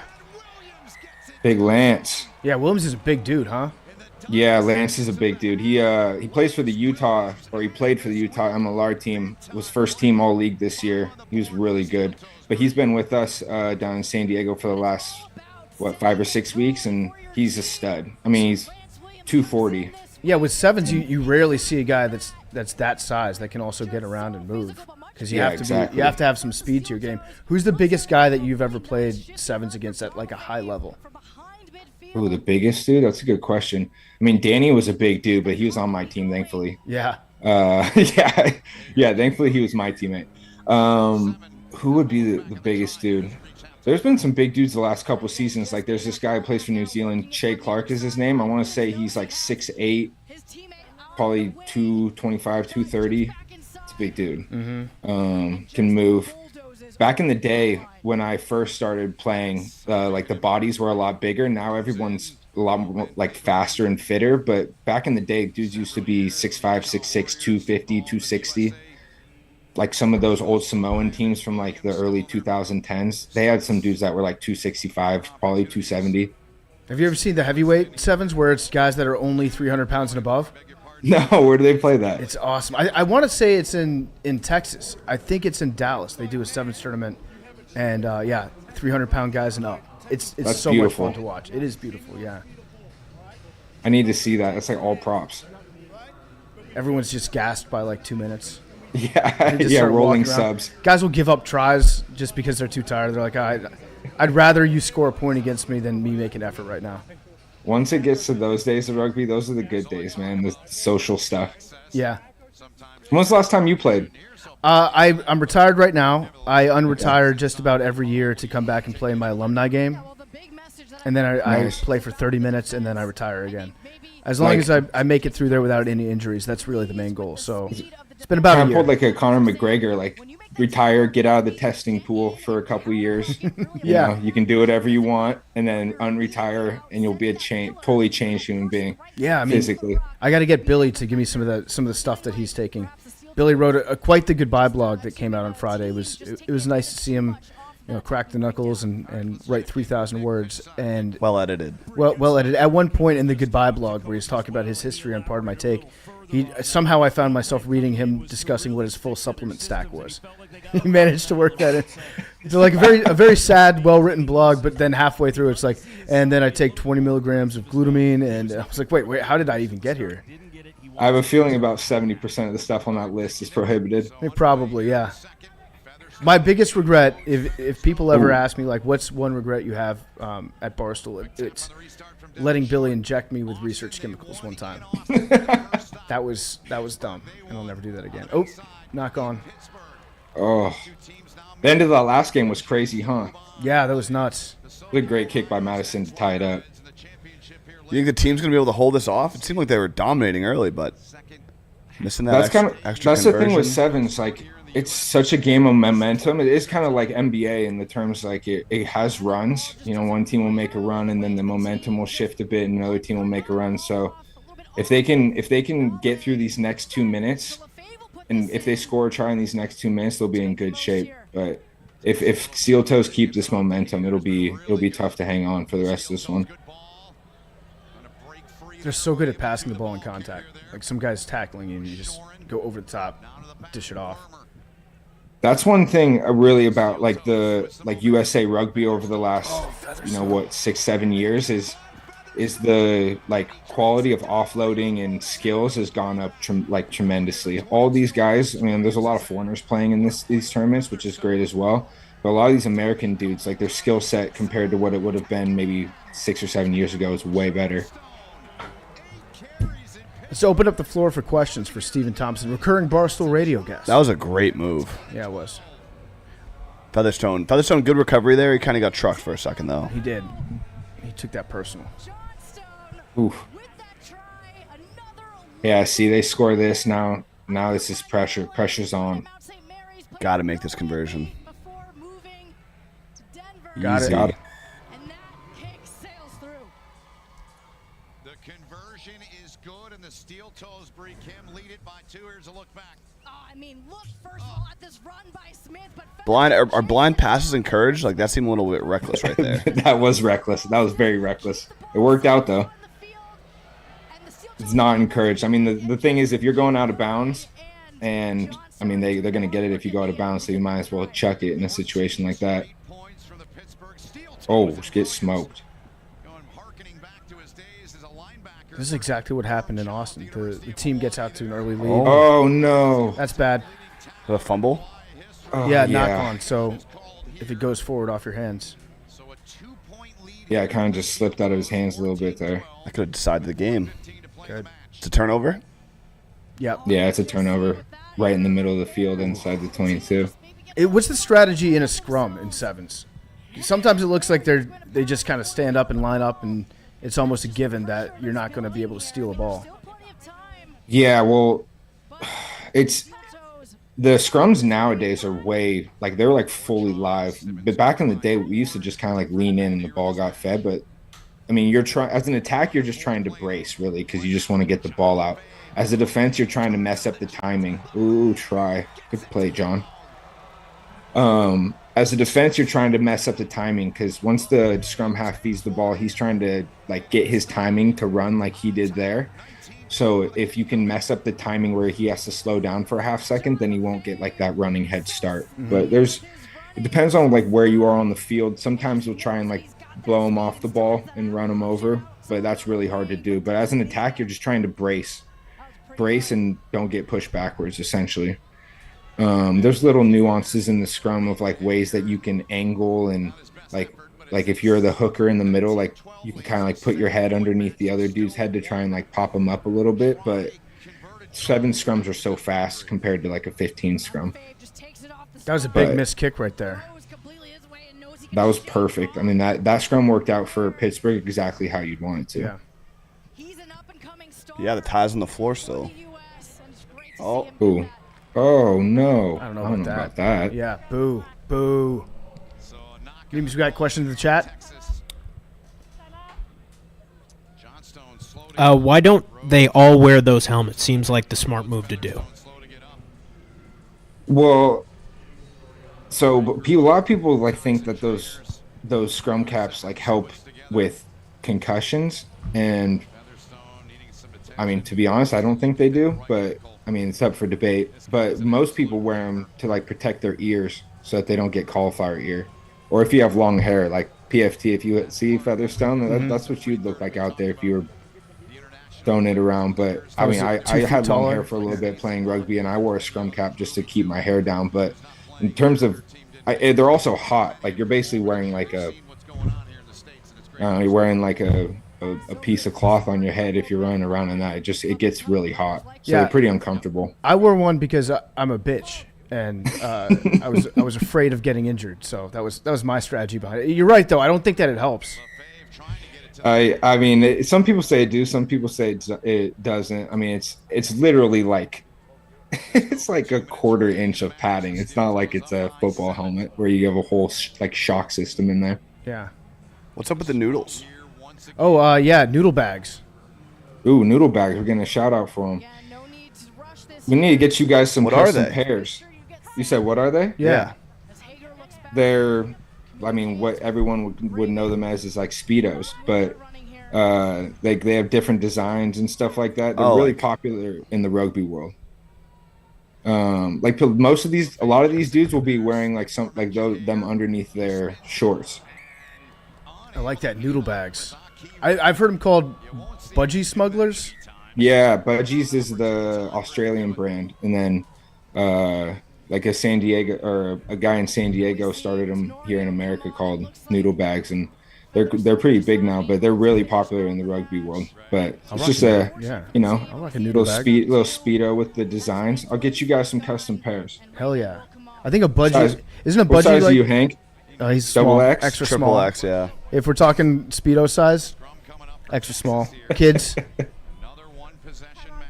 Gotta get Big Cat in them too. That might be a visual the world's not prepared for. Yeah, I don't have big thighs. It's kind of a problem. So the shorts aren't good for me. I don't really have a rugby build. Ooh, but I'm still a natural. Oh my God. Bomb. Come on, Texas craves contact. They do. Hank, we get you on Billy's plan, and we'll get you in some noodle bags. Yep. Oh no. Oh, he almost saved it too. See, like I was saying when we were talking about like the momentum, like Pittsburgh's just had the momentum this whole half. The team hasn't done anything to really change it though. Couple costly turnovers too. Yeah, that one inside, that knock on inside the 22. I mean, it's like fumbling on the, inside the 15-yard line. That's tough. Is there like a 4 corners you can run in rugby? What'd you say? Can you run like 4 corners at the end of the game? What do you mean? Just like hold on to the ball so they can't get it? Yeah, you can.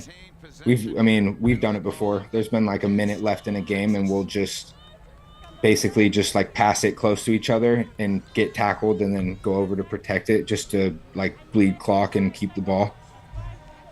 Like right now, I think who has the ball? Is it Pittsburgh's feed? Yeah. They're just gonna feed the ball and kick it out. But if there was 15 seconds or 30 seconds on the clock, the last thing you want to do is kick the ball away. You just want to hold on to it and kind of turtle it. It's heartbreaking for the team. Ooh, tough one for the team. They've probably been the best. The team has been the best team probably this season. Fact. Damn it, team. Couldn't even come in second. Stop it, Hank. Second place is the best. We all know about that. If you win enough second place, you're in first. Yeah. That might have been one of the funniest segments. That bit was hilarious. Who's back of the week? U.S. Rugby. Hank. Oh, did they win? Nope, came in second, but we're still in first. I think we won second 4 tournaments in a row and we're first. That was something. That was a great season. Yeah, that was a great season. And then we finished second, so it was basically we finished first. Yep. Damn it. Well, that's heartbreaking. All right, so now we have Is it the Rhinos and the Steel Toes in the finals, right? Yes. Yes, we do. Who do you Ooh, like? that's gonna be a good matchup. Who do you like, Hank? Probably the Steel Toes. Okay. What about you, Steven? Ooh. I'm probably gonna go with Rhinos for the final. And here's why. I think with Bronco and the experience that they have on that team, they'll be able to control the pace of the game a little bit better. What about on the women's side, locals and loonies? That's a good one too. I mean, it's hard to stop the New Zealand girls that are on that locals team. Stacey LaFleur is a baller. They have some really good players. I'm gonna have to go with locals. They've been dominating, I feel like. Yeah, I like the locals in the finals too. This is heartbreaking for me. I'm a diehard team fan. Aren't you wearing a Texas? Oh yeah, I'm wearing a team hat. got it. Yeah, go team. Hank thinks that he could step onto the field on the women's side and stiff arm somebody. I don't think that he could. I think he would get smoked. Ooh, that would be some good content. Yeah, give me a couple weeks on the treadmill to get some stamina first, and then I'm out there. Well, it's not about sexism at all, because Hank also thinks that he could step on the field on the men's side and stiff arm somebody. I mean, the teams wouldn't have hit me up if they didn't want me out there. True. That's true. You guys should come down to San Diego to our training facility sometime and get some content in. Hankson, yeah, is that where Torrey Pines is? Yeah, Hankson. Is it near the beach? Yeah, our training center is not exactly near. We were at the Olympic Training Center in Chula Vista, which is not by the beach, but we can get you to the beach. That's for sure. Yeah, San Diego combines all of Hank's true passions: golf, oceans, family. No, not working is the big one I was going to say. I mean, there's a lot of exercising in San Diego. Be right in the mix. Yeah, the one time I've been to San Diego, I was a little bit intimidated on the beach. Everybody is in such good shape down there. It's kind of the way things are down here. But no, we should get you guys down there. It'd be good. Get you guys out. Hank, we can put you to the test there. The women's team trains there too, so you can have your pick. We can do noodle bags, just rugby while wearing only noodle bags. They do that. That sounds dangerous. There's a big beach tournament every year. That's the Noodle Bags Classic. Get sand in places Hank involved. You really don't want sand in. All right, so we got the finals coming up in a little bit. Steven, thank you for joining us. We appreciate it. Thanks, fellas. Thanks for having me. It's good catching up. Yeah, always good to talk rugby with you. Thanks. We'll see you around. Thanks, Steve. Yeah, I'll reach out. I'll get you guys' noodle bags in the mail here soon. Yep, Sweet. I'm an XXL. Hank's small. I just need pictures in return, Hank. I need something to post. You got it. We'll schedule like a full photo shoot of Hank in the noodle bags. Yes, It'll be great. yes. Hey, thanks, fellas. Have a good one. All right, take care. That was fun. That was fun. That was a great time. What'd you think, Hank? I think I'm liking the Steel Toes. I think it's going to be Steel Toes taking it home. Yeah. I like Steel Toes too. FS1, if you enjoyed today's broadcast, you want to watch tonight, it's on FS1. Check it out. What time is that, Hank?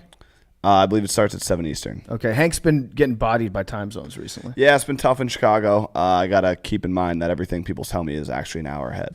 Yep, true. All right, anything else we want to cover here? Any other last questions from the chat memes? Let's take a look. Let's take a look. Let's do it.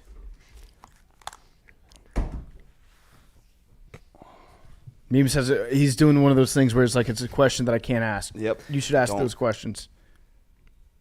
Which position gets the most chicks? Jake. Let's ask Jake. Mr. Positions. Fly half. Hair gel guys. All right. That's it. All right. Thanks for tuning in. Chat. Love you, Thank chat. guys. Love you guys. Love you, PR7s. Yep. Shout out to Premier Rugby 7s. Watch the finals. Steel Toes. That's the official pick. When will Hank break 90? Good question. Tune in to find out. In 9 holes? Love you guys.